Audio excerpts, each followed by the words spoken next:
Good morning, everyone, and welcome to the PQ React Open Call 2 First InfoDay. My name is Mikel Apesteguía from Exploro, one of the partners of the PQ React project and leaders of the Open Calls Work Package. First of all, thank you all for joining us today. We are excited to share the key details about this second Open Call and help you prepare the application. Whether you're already familiar with PQ React or this is your first time hearing about it, we hope today's session gives you the clarity and confidence to get involved. Before we dive into the agenda, just a couple of quick practical notes. The session is being recorded. We will share the recording with all the participants and also in our website afterwards. If you have any questions during the presentations, please post them in the Q&A section. We will answer as many as possible during the Q&A slot at the end. And if we cannot answer you in the allocated time, please remember you can always reach out to us via the helpdesk email that we will share afterwards. And if we notice any recurring topics, we will make sure to include them in the FAQ section on our website. Let's jump right into the agenda. We will start with a welcome and overview of the project and the open call. This will be done by Akis Curtis, our great coordinator, and by myself. Then we will jump into the use cases. First one will be the use case one, smart grid meters, that will be presented by David Domingo Martin from Indra. And then we will have the use case 3, the context agility manager, PQC benchmarking, presented by George Oikonomakis. Then we will have a session on how to apply. So we will go directly through the platform for you to see which are the information and sections you will need to fulfill. Then we will have, as I said before, a 15-minute Q&A section, so where we will address all the questions that you will post in the Q&A, and afterwards we will have the pitching session. So directly going through the project overview, Akis, our coordinator, Akis Curtis, will present the project. So please, Akis, the floor is yours. Yes, thank you. Welcome everyone. I'm Akis Curtis from NCSR Demokritos, a public research organization in Greece. We are the project coordinator of PQ React. We are right now right across our mid of our project duration. We have started on September 2023. And our project comprises of 12 partners across 6 countries. Next slide.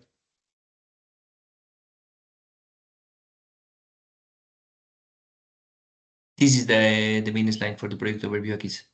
Yes. Okay. The main scope of our project is to build a context energy aware framework for post-quantum and classical and hybrid transition, and also through the notion of our open calls, and most importantly, the first one and the second one that we are currently are open for new applications, which will consist of mini consortia of 2 to 3 partners.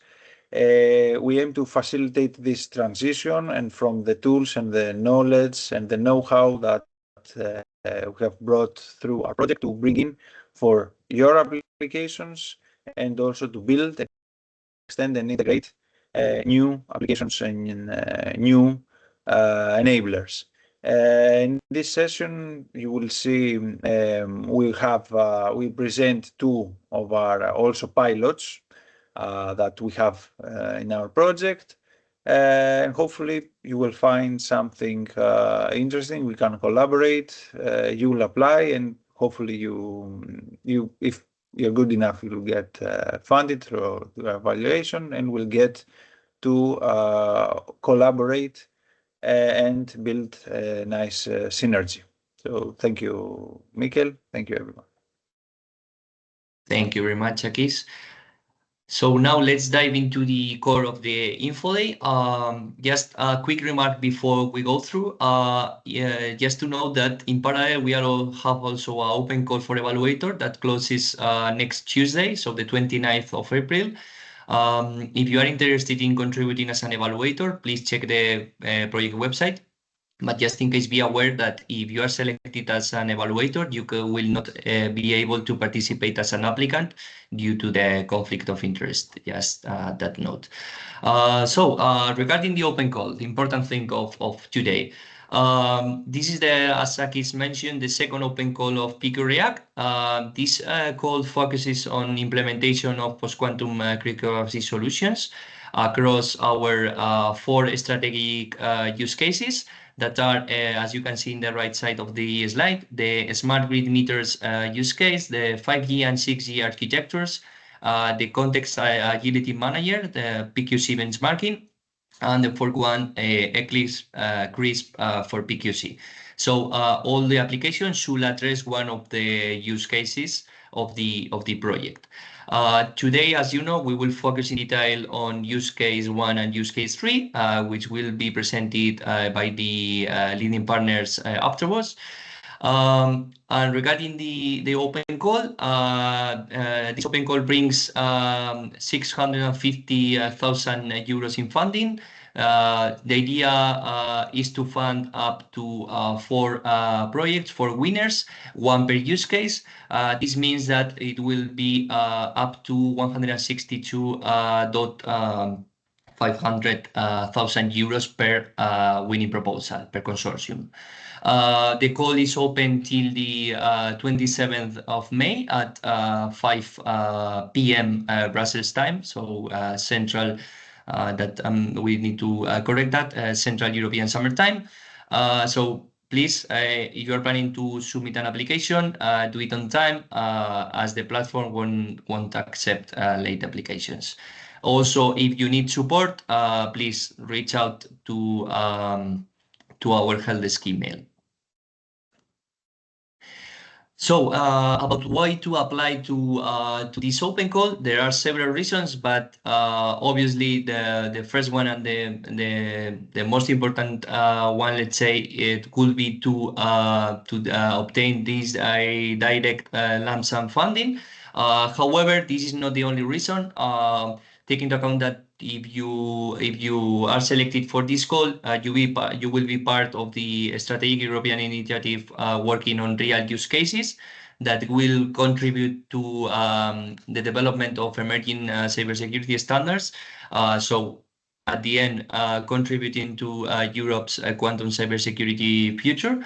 And obviously, you will be working with some of the most important actors at European level, which will imply direct visibility and recognition within the sector. So regarding the eligibility criteria, who can apply? We are looking for consortia of 2 to 3 partners. In this consortia, it's mandatory that at least one of them is a SME and another one is a tech provider. So the tech provider could be an SME, a startup, or university, or RTO. But what we mean with tech provider is we are focusing, as I said before, in implementation. So the idea is that there is one tech provider with a solution, and then within the project we are implementing that solution. Also, NGOs and foundations are eligible, so that third partner could be also one of these type of entities. And obviously, really important is that all partners of the consortium must be legally established in one Horizon Europe eligible countries. This means member states and associated countries. You could find within the guidelines the link to the updated version of this list.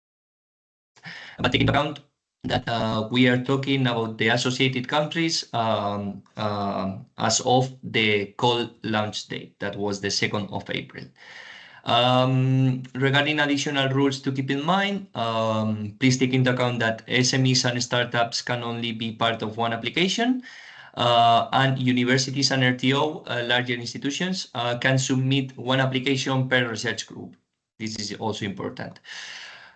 So please, as we said always in this kind of InfoDays, please carefully read the official documentation before applying, including the guideline for applicants, the technical annex, where are the description of the use cases, and the FAQs.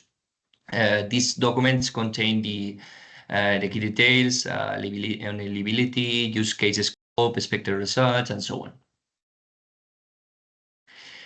Here is a brief look at the timeline of the open call.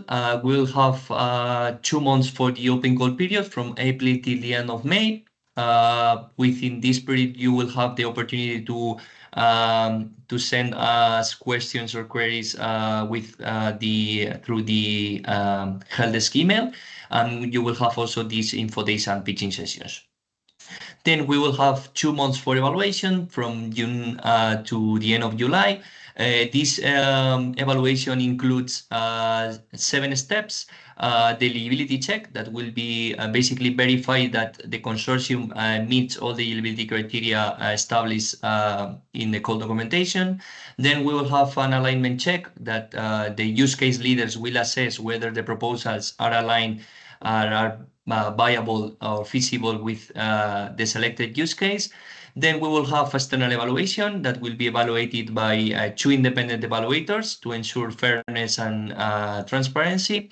Then we will have the normalization of scores.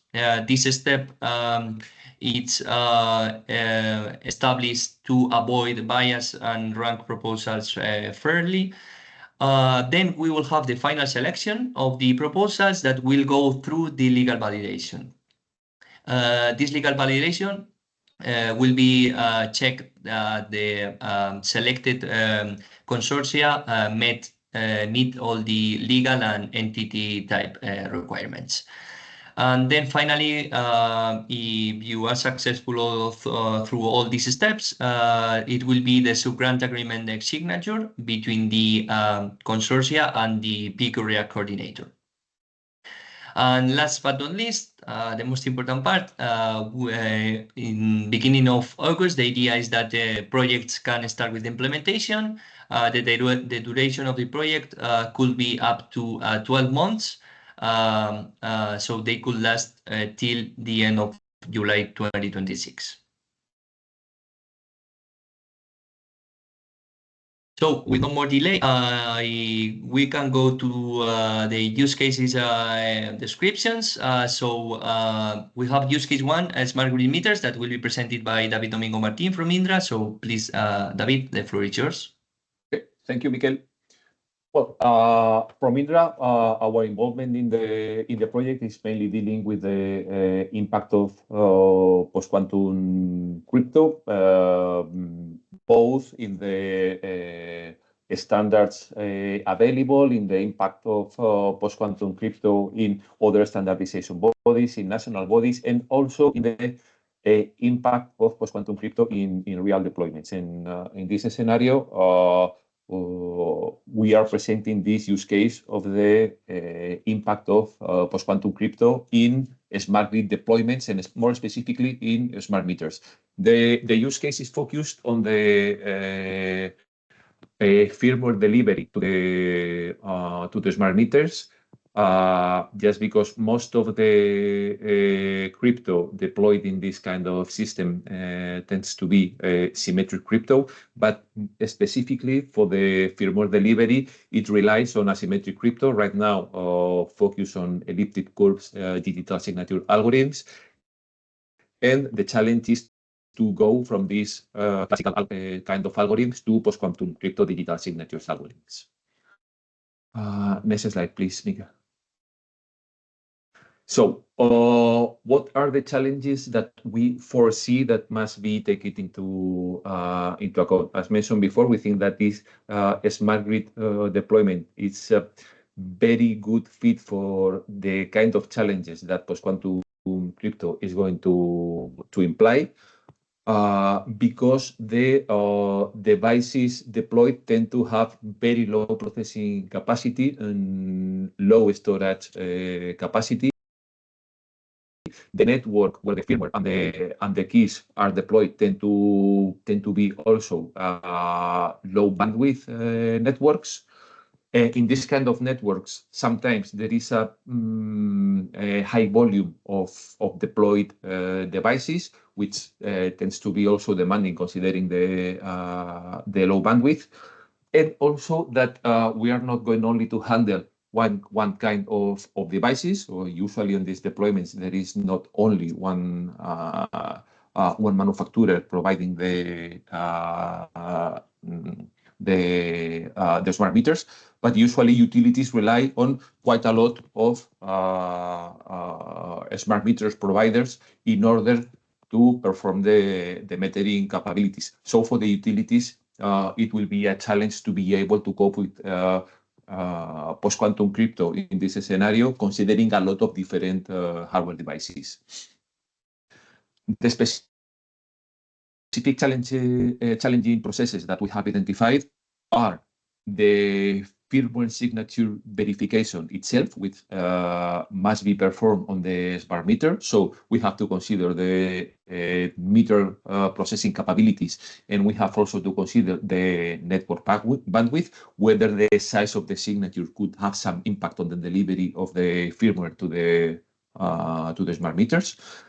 The key management itself, whether the public keys to be stored by the smart meters would be somehow hard to handle in the smart meters because of low meter storage capabilities, or also considering the network bandwidth, whether these higher sizes on the public keys could have some impact on the on the utilities processes to deliver the public keys. And also, may we have to consider some crypto agility considerations, the kind of challenges is imposed by having to jump from some specific algorithm, post-quantum algorithm, to another because of some risk or whatever. Next slide, please, Mikel. The infrastructure that we are considering for the use case are the utility management system themselves, which should provide the private key secure storage, the management of the public key on the meters, and the signature of the firmware images themselves, which probably should not be so demanding, but something to consider.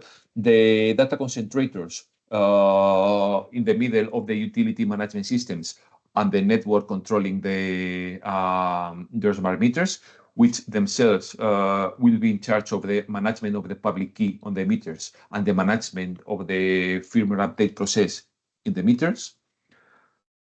The smart meters themselves, which we consider mandatory to be included on the use case. I mean, we expect the use case to be processed on real smart meters. And it is impacted because of the firmware public key update itself, and also by the firmware signature verification, which, depending on the processing capacity of the smart meter, could be quite demanding. And finally, we consider as infrastructure the network between the data concentrator and the smart meters. And we are also considering this as mandatory because part of the challenges are going to be there because of the low network bandwidth. Okay. Next slide, please, Mikel. What kind of outcomes we are expecting from the use case? As a very direct one, just what kind of post-quantum key digital signature algorithms are feasible to be deployed in this kind of deployments, considering the performance analysis of the different algorithms in this kind of devices and this kind of networks, whether we have some comparison with the current classical algorithms and the post-quantum algorithms. Also considering not only the algorithms, but which specific security levels for each algorithm could be deployable on the smart grid deployments. Having some specific info or which are the limiting conditions in the deployment. Is it the key length, which is forbidding to go to higher security level because of the low bandwidth capacity? Is it the processing capacity on the smart meters? Maybe it is because of the a specific implementation of the post-quantum crypto algorithms in this kind of devices, because as you may know, some of the post-quantum crypto algorithms in fact provide better performances than regular classical algorithms. But maybe this can be applicable to regular CPUs, but it is not so easy to translate to smart meters. Also, maybe we can have some info on the crypto agility. What are the challenges that we can expect from if we have to go from some post-quantum algorithm to other post-quantum algorithms in a fast way? Considerations for hybrid deployments, whether not relying only on post-quantum crypto, but on the short term. You may know that here in Europe specifically, on the short term, we tend to go to hybrid deployments, whether considering joint post-quantum and classical digital signature could have some extra impact on the deployments, some kind of trade-off between the security and the performance. Just for instance, for the time being, you know that Falcon is not still standardized by NIST because of some specific security risks posed to the implementation of Falcon, but still Falcon is considered the best algorithm in terms of performance, which is the specific low security levels that we have to consider to be deployed, considering the smart grid limitations. This is the kind of outcomes, for sure not all of them, but the kind of outcomes that we expect to have from the for the use case to be successful. And I think that's all, Mikel. Yes, thank you very much, David. Thank you. So jumping directly to the next use case, so Context Agility Manager, PQC benchmarking, that will be presented by George Oikonomaiakis. Sorry for the spelling. George. Thank you, Miguel. Hello, everyone. I'm George from Democritus. I'll be talking about use case 3 in the PQ React project. In simple terms, PQC includes encryption methods that are designed to be secure against attacks from future quantum computers. In simple terms, our goal is to test new services and applications that use these methods. Thank you, Miguel. This use case is called Context Agility Manager. Its main focus is benchmarking PQC technologies in different types of digital communication. We are not only testing traditional tools like CURL and HTTP, but also looking ahead to modern protocols that will need to support post-quantum encryption. We look at how these algorithms affect CPU usage, memory, power consumption, and bandwidth. All of this is done inside a virtualized testing environment. The work is coordinated by NCSR Democritus, which provides centralized monitoring and remote connectivity support for the testbed. Next slide, please. These are several important challenges that we are trying to solve. First, each PQC algorithm behaves differently. Some need more processing power or memory than others. So the diversity and complexity of algorithms is a key issue. Next, PQC can demand more resources. We need to measure how much CPU, memory, and energy these algorithms consume, and whether that's efficient. And we also look at how these challenges affect performance and bandwidth. Sometimes higher security can reduce speed or increase latency, and we need to understand these trade-offs. Another issue is virtualization overhead.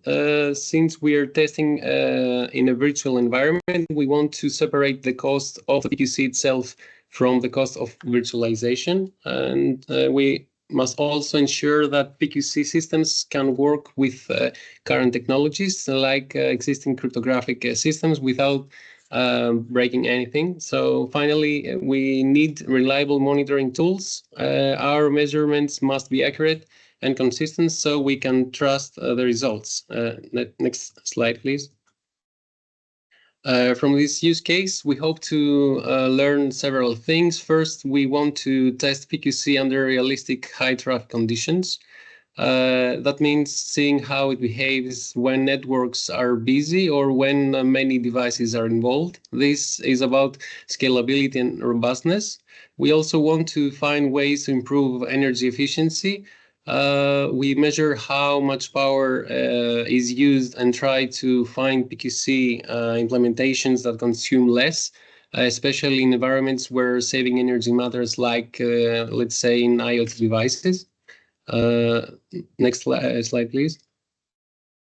Another important outcome is interoperability. We want to show that PQC algorithms can work with popular protocols like CURL, HTTP, and Nginx without needing major changes.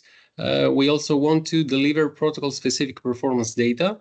This means we don't just give general results, but detailed numbers for each protocol, which can help developers make better decisions. Next slide, please. To do all this, we use a testbed setup by NCSRT. This is a virtual environment where different machines communicate with each other using PQC-enabled applications. At the center of this testbed is an open-source framework called Kuhata. It helps us run tests and measure performance indicators like memory use, CPU load, connection times, and download speeds. The testbed is also open to projects participating through the open call. That means anyone joining the project can use it to run their own experiments depending on their needs. Next slide. Thank you. Inside Kuhata testbed, we've set up PQC in real applications like Nginx and CURL, which is a command line tool for making requests. We test several types of PQC algorithms here, like Bike, Prodochem with AES and Shake variants, HQC, Kyber, and combinations of these with classical encryption in hybrid setups. Next slide.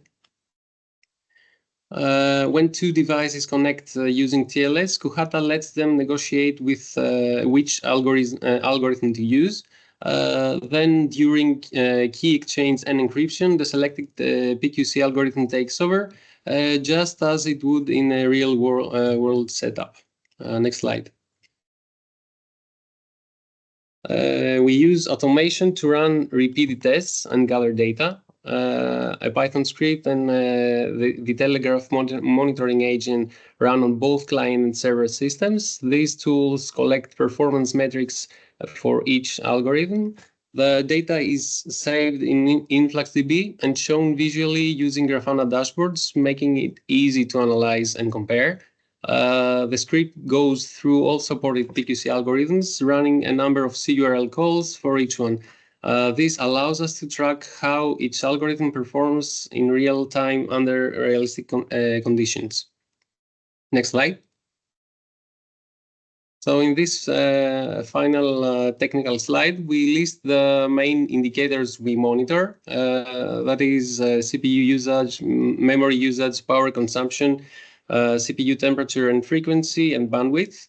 By collecting and comparing this data, we can see which algorithms are more efficient and which ones might be better suited for different platforms or use cases. Next slide. Yeah, so that will be all, I guess, for the use case, George. Yeah. So so that concludes the presentations. Thank you. Thank you very much, George. Yeah, so just please, the attendees, remember that if you have any question regarding the technical part of the use cases, please remember to include in the Q&A section. This is a good opportunity to have these questions here and be answered by the leading partners directly in person. So just remember that. Now I will go directly to the practical part of the application preparation. So I will go to the Pico React website to show how to apply. Give me a second. So you can see the application fields, how to complete them. It's quite intuitive, you will see, but this is a quick demo that will ensure you are clear on the structure and requirements. Okay.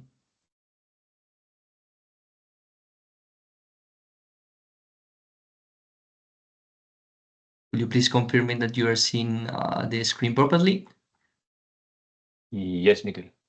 Perfect, thank you. Okay, so this is the PQ React project website. You will see that there is a subpage exclusively dedicated to the open calls. You will have here the first open call subpages and the winners if you want to take a look.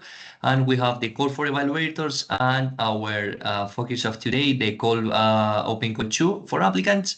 So if we go into this subpage, just a quick overview, you will have some information, the dates, the same information that we already discussed, the description short description of the use cases, the open calling numbers, and the most important part here, the open call documents. So here you have the call documentation where all the details are included. So please download them if you want to apply and read them carefully. Here we have the InfoDays. Then once you decide to apply, you will have the link here. So once you click on it, it will directly go here. So this is the proper link to apply. If you are a new user in our platform, you will need to create a user. It's really easy, basic data and email. Important thing here, you need to validate your email once you create your account. So please check your email. Sometimes it goes to the spam folder. So please make sure that you validate your email. Otherwise, you will not be able to apply to the call. I will go directly to the profile. Please make sure you select, if you go to the link here, you will see that you will need to select the open call. So here is our platform. We have several projects. So please make sure you select the right one. So open call 2 for applicants, Pico React. So I will go to the test application just for to show you the main fields. Important part here, left side menu, where you can see all the parts. It's like an index of the or navigation menu of the application. If you have anything that is not correct, or the length is not the right one, or the format is not the correct, you will see a sign here. So please take this into account. So you will have the first block will be the legal and contact information. So will be basically the main contact point of the proposal.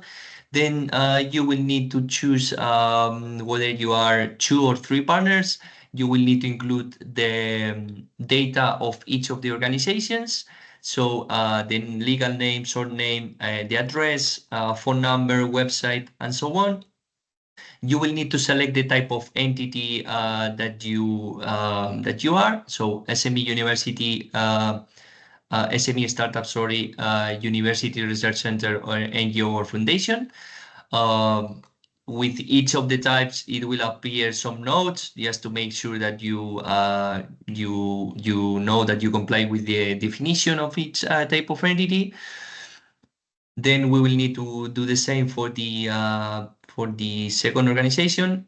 For the countries, important, the list is updated according to the eligible countries. So in case you select another one, so other, you will see a note that you are not eligible for this call because you are not legally established in a eligible country. So afterwards, we go to the eligibility self-regulations. So here are the main questions regarding the eligibility. So please take a look at the guideline document, the guideline for applicants, the call documents to make sure you comply with the eligibility criteria. Then we will have the core part. So basically the project description, project name, project acronym, the general description.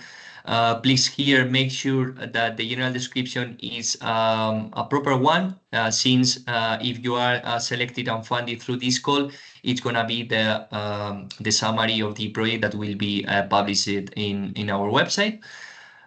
You will need to select the use case you are addressing, the objectives, and the different questions. Also, make sure you will see here that for some of the questions you will have how many words left you have for each of the question. Please try to be as direct as possible, taking into account that this needs to be read by an external evaluator afterwards. Also, we have in several of the blocks or the questions, we have a minimum length required too. So we need also a minimum information for a proper evaluation. So just make sure you will have a note once you don't have the required minimum length.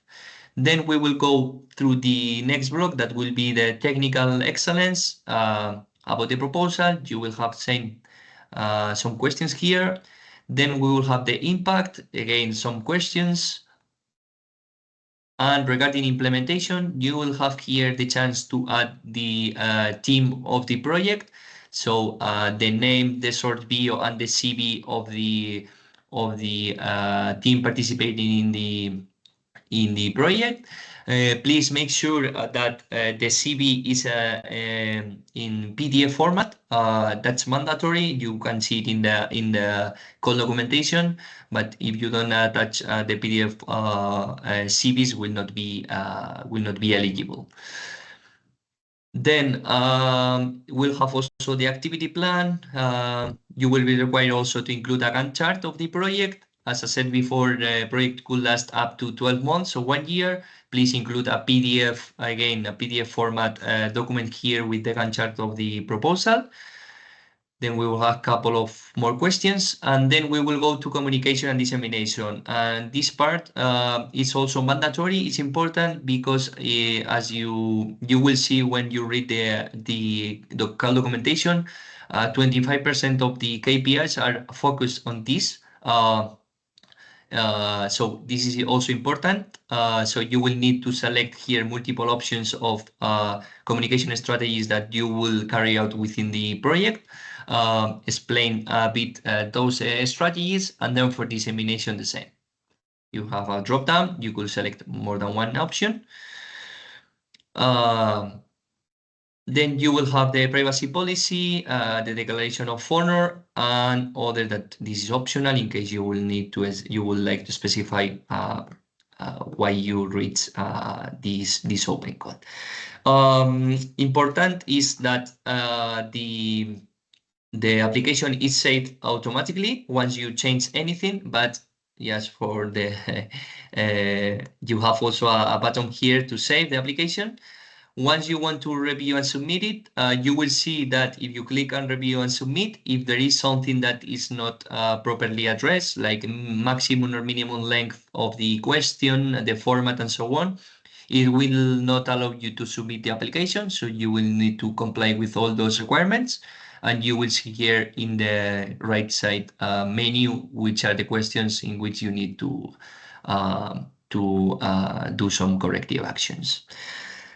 Also, once you submit the application, you will receive a confirmation email from the platform confirming that obviously your application was submitted. Please, as I said, for the validation email, check sometimes your spam email. As well for further communications that we will have regarding the evaluation and so on. Also, we will send you some reminders when the deadline is approaching. So in case your application is still in draft, so you know that the deadline is approaching, and to remember you that you need to submit before the deadline if you want to apply for the call. So that will be all from the how to apply site. Let me go back to the presentation. Just a second, back to the slide. So, as I said at the beginning, we have a help desk running through the open call duration. So here is the email. You can reach us for any comment, query, or question you may have, including technical problems with the platform, doubts about the application process, technical questions about the use cases, and so on. Taking into account that we may take, we try to reply as soon as possible, but we may take up to 2 working days for reply your questions. So if any question is not replied today, you can directly write us to the email. Here is also the link to the website, directly to the open call for applicants. And that's for the help desk. So I think we are good on time. So we will move now to onto the Q&A session. So we will go through the my colleague Marina. We will throw through the Q&A questions that you have posted. As I said before, if we don't get to your question, please remember you can always reach us via the help desk email. And if we notice any recurring topics, we will include them in the FAQ section. Hello, everyone. Yeah. So we have 3 technical questions. So the first one, is it possible in this call, first use case, to make POC device for securing a smart grid and show how it is implemented in a smart grid and make measurement for technical partners? Yes, we will consider any technical deployment that could be submitted in any of the proposals, but have in mind that we will for sure consider in a better position those dealing with the real meter and real network. Okay.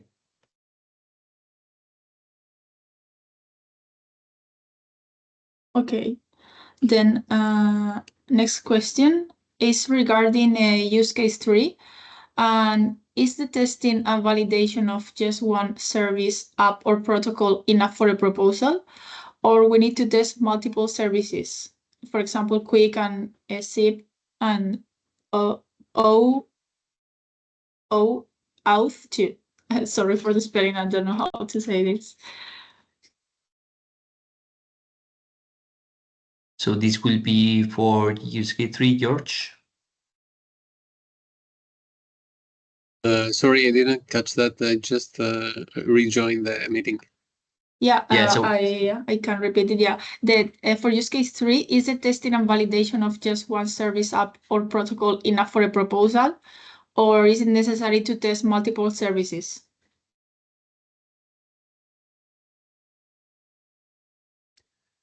Well,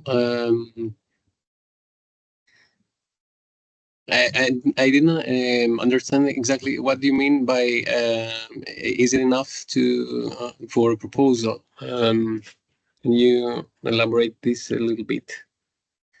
So from my perspective, they are referring to the scope of the proposal. It will be enough to test and validate just one service, app, or protocol, or they will need to test multiple for the proposal. It will be enough for the scope of a proposal in this use case, or they will need to test multiple.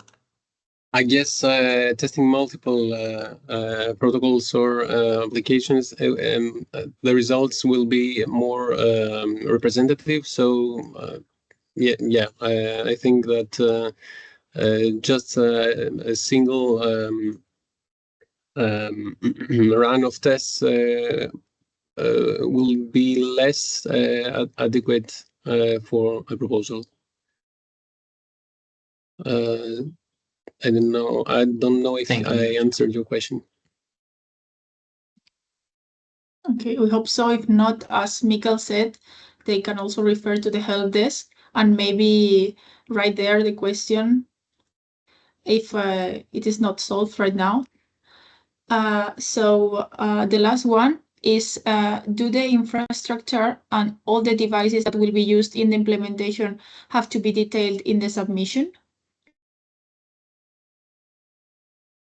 For the use case one, for sure, yes. As mentioned before, we expect the real meters and real network to be considered for the use case, to have the measurements and the conclusions taken on from some real devices, and we expect to have a clear view on the proposal of which kind of devices deployment is going to be used for the use case implementation and for the testing.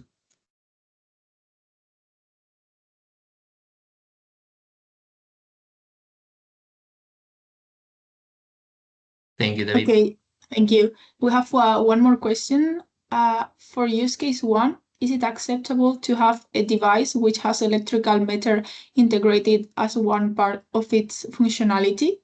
For example, a photovoltaic system? Or must we have a smart meter as the device precisely? If it is clearly stated on the proposal, the characteristics of the smart meter and how the functional case is going to be covered, if it is going to be matching the firmware delivery, if it is going to be matching the comparison with the between the classical digital signature and the post-quantum ones, and having some picture on the CPU expected to be there on the smart meter. I mean, it makes no sense to have this kind of testing if the device metering the electricity in that device is based on a regular Intel CPU, because it is imposing no real challenges. But the short question is yes, but be clear on the proposal on which is the specific hardware to rely on. Thank you, David. So if you don't have any more questions, that would be everything regarding Q&A. Yes, thank you very much, Marina, David, and George. So anyway, if you are excited to put the question here and you would like to write us to the email, please feel free. We've been quicker than expected, I guess. Just remind you that we will continue with the pitching session, so please feel free to stay. And for those leaving the event at this point, thank you, you all once again for your time and for the interest you have shown in Pico React and this second open call. We hope this InfoDay has been useful and that the information shared helps you prepare a strong and successful proposal. A couple of quick reminders. We have our second InfoDay and the pitching session that will take place on next Tuesday, so April 29th at 11, so same hour as this one. This session will focus on the other two use cases, so 5G and 6G architectures, and the use case 4, Eclipse Crisp for PQC. So we encourage you to join again if those use cases are relevant to your work or your interest. Thanks again, and we look forward to receiving your applications or seeing you next week. So please, for those that are staying for the pitching session, we will have a short minute break taking into account that we have time, we will have a short minute break, a chance for anyone to grab a coffee, stretch your legs, or go to the bathroom. When we come back at 11:55, we will move into the pitching session. Although quite a few registered for this part of the session, only a small number have confirmed their interest in pitching. So what we will do is we will start with a brief roundtable where anyone interested is not mandatory, obviously, but anyone interested could open their camera and microphone and simply say who you are, what organization are you from, and what your organization does, or which is the interest in this call. After this short round of intros, we will give the floor to those who formally confirm they want to pitch. If anyone else, by any chance, wants to pitch last minute, please write it in the chat. And yeah, we will take the opportunity in the break to give you access to the cameras and the mics, so you can jump right in at 11:45. Thank you all, and see you in just a few minutes. So welcome back, everyone. I see that quite a good number of people in the state, so that's good. So please remember that the objective of this part of the session is more informal, let's say. So it's to get to know each other and foster collaboration.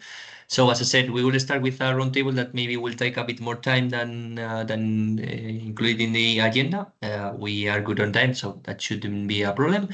So how it's gonna work, I will name you according to the persons that they have here in the attendees list. Obviously, this is not mandatory, but I will name you in case you don't want to participate. Just don't speak. I will go through the next one. And in case you want, that will be really appreciated. Please open your mic and if you want your camera. And as I said, present who you are, which is your entity, and which is what are you working on, or which is your interest in this call. So I will start with Alberto Fernandez Barros. Yeah, hi.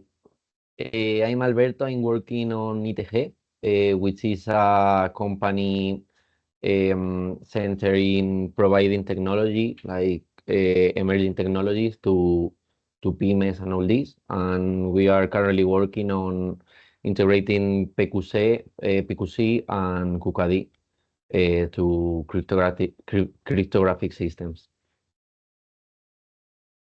Thank you, Alberto. Next one is Eric Skibinsky.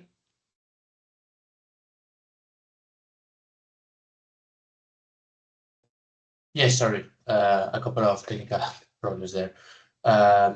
Yes, I work at ITCL and I am specialized in FPGA development. I was interested in the case one, but I'm interested if the smart grid counter could be physically modified and then be deployed for this exchange of quantum algorithms, because in FPGA we could add this functionality quite easily. Okay, thank you. If you want, just in case, if you want to send that the specific question just to make sure to the technical partners, please feel free through the applicant's help desk email. Thank you. Of course, thank you. Then I have H. Winter.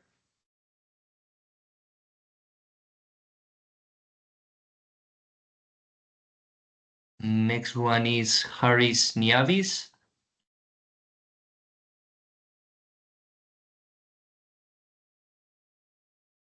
Okay, next one is Ivana Skender.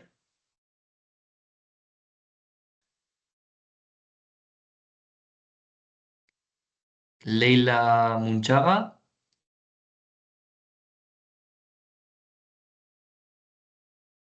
Logi C. Deep. Mario Calonge. Please don't be shy. The idea of this session is to know each other, and if you want to find any partner. Then we have Miralem Mexic. Okay, Logi CW is telling me to unmute him. Her. You should be able to unmute yourself because Yes. I have not the right here to give you, let's see, voice.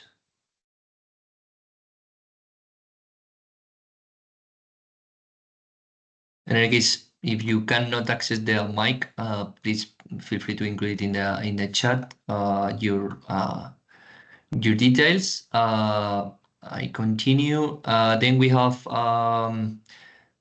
Miralem Mexic. Then Monica Beck. Hi, hello. My name is Monica. Hi. So our company is KiwiCore. We are an SME. We are focusing on hardware security. So what we do is basically embedded software and hardware design and implementing security functions into specific applications. And we also develop products, so-called IP cores, which are building blocks for electronic systems, can be implemented into FPGAs and ASICs. Recently, I have launched our first PQC IP core, and our interest for this call is to implement PQC in specific system and optimize systems, basically. So basically, we are looking for people or organizations having a use case, and we can help by implementing. Thanks. Thank you very much, Monica. Then we have Nicola Del Monte. Morning, everyone. I'm Nicola Del Monte from the University of Parma. I'm working now on the modeling of smart grids, and so I'm interested in the first case study on the metering, regarding the metering. I'm working on the microgrid on the modeling of the microgrid inside our university campus at the University of Parma.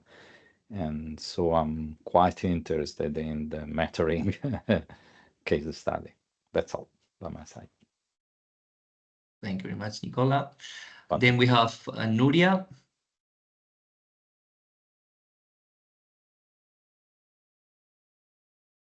Then we have Sana Mahdi.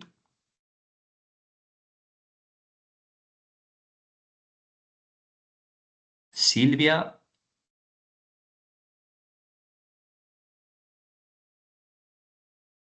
Socrates Babilis. Then we have Xenia Bogolomec. Bogomolek, sorry. Hi, here I am. I hope you can hear me. I'm on the train. So yeah, I'm Xenia from QuantX Security and Coding. We are specializing in post-quantum security and quantum technology integration to virtual infrastructures. And yeah, we are looking for an application for the use case 3, naturally. Yeah, so looking forward. Thank you very much, Xenia. All right, so I will share the presentation again. So now we have 2 confirmed pitches. Let's say that let's check that they can properly speak in and share. I have the slides, but just in case, Draskovic, can you please confirm that you are there and you can speak properly?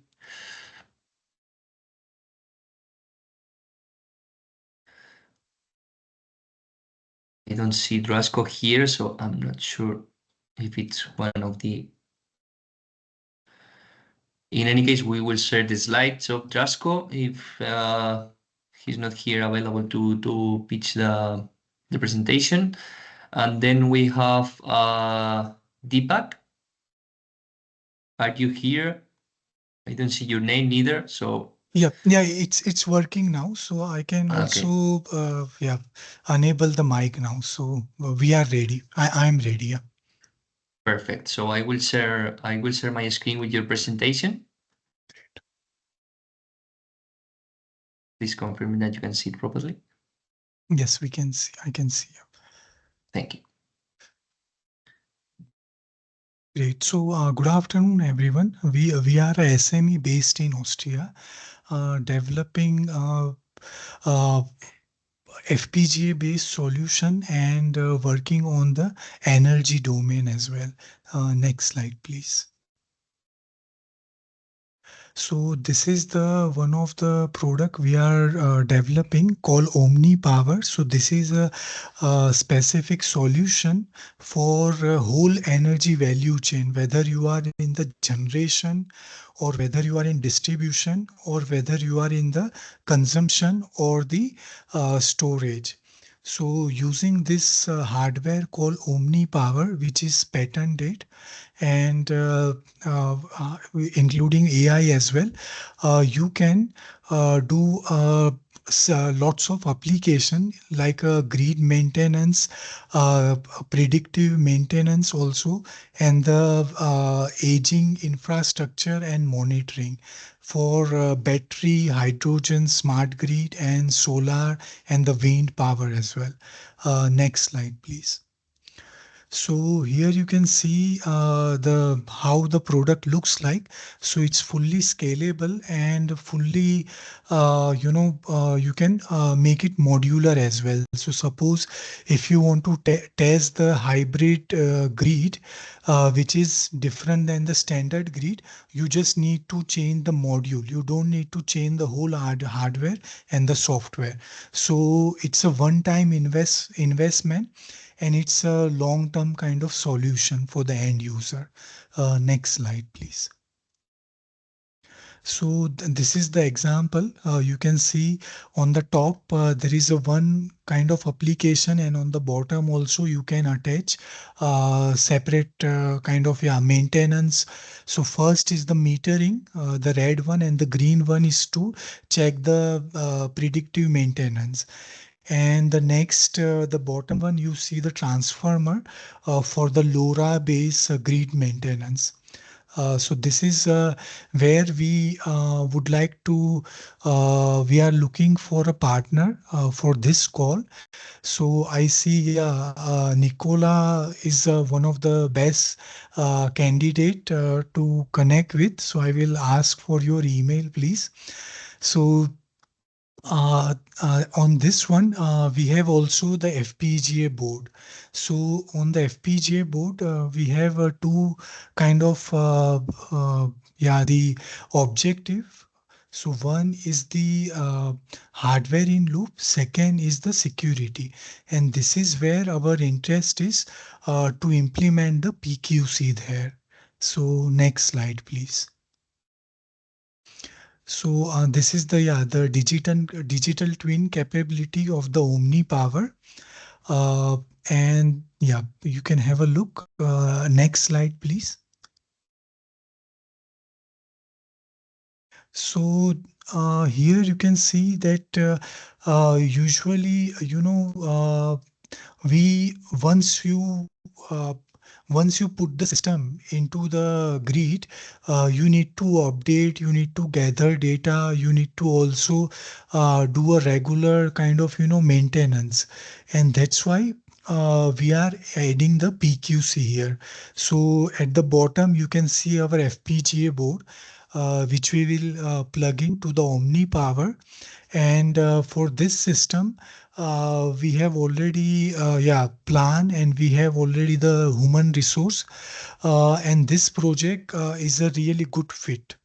So what you can see that you have several nodes of Omni Power attached to different location, and if you want to upgrade them, or if you want to access only give access to one particular kind of cluster or the user, you can do it without compromising the security using the platform on which we are planning to work using this call. So yeah, this is the and there are several connectivity as well to match the requirement of your existing infrastructure. So like LoRa, Bluetooth, Wi-Fi with the MQTT protocol. Next, please. Yeah. So then the next thing, like I mentioned, updating the updating the firmware, maintaining the different keys. So for that, we have a over the air for which we already tested the Amazon server, and this is quite working with the Omni Power. And here we will add also the PQC after completing, after winning this project. So next, please. This is the team we have. So Theo is our expert in the power domain. Ian is in the security and myself in the FPGA. And then we have a team who are working on the hardware for the PQC domain. And one more PhD student from TU Graz will join in July. So yeah, next slide, please. So in past, we have worked for few of this client, provided them secure element kind of solution for the NFC and with the Intel the 5G solution. So next slide, please. So yeah, thanks everyone. So please take a note of our contact detail and looking forward to work with you for this call, because we believe PQC is must needed. So if you know, I don't know, in Israel, they already made it this mandatory to have a PQC, and what I'm trying to say that soon it will be mandatory in EU as well. So using the technology provided by the consortium, we can leverage this into the reality. Yeah, thank you for giving this opportunity. Thank you, everyone. Thank you very much, Deepak. All right, so I don't think Drasko is here. I have to double check again. No, I don't see him. So, okay, so this is all for today. We are much earlier. We are finishing much earlier than we expected. Obviously, due to that, we have a few pitches. So thanks once again for your time and for the interest you have shown in the Pico React and this second open call. And remember that we have the next InfoDay, as I said before, next Tuesday, April 29th at 11 Central European Summertime, focusing mainly in use case 2, 5G and 6G architectures, and use case 4 Eclipse scripts for PQC. And last but not least, we'd like to, if you would like to foster more collaboration and you would like us to share your contact details, please write in the chat yes, I confirm, or yes, I agree, or yes, whatever. And we will take into account those that you said that, and we will share the list of the participants in this pitching session that agree to share those details. We will share obviously the recording of the session and their presentations. And yeah, thanks again, and we look forward to receive your applications. Thank you very much. Thank you. Thank you for the organization, Miguel. Thank you, everyone. Thank you.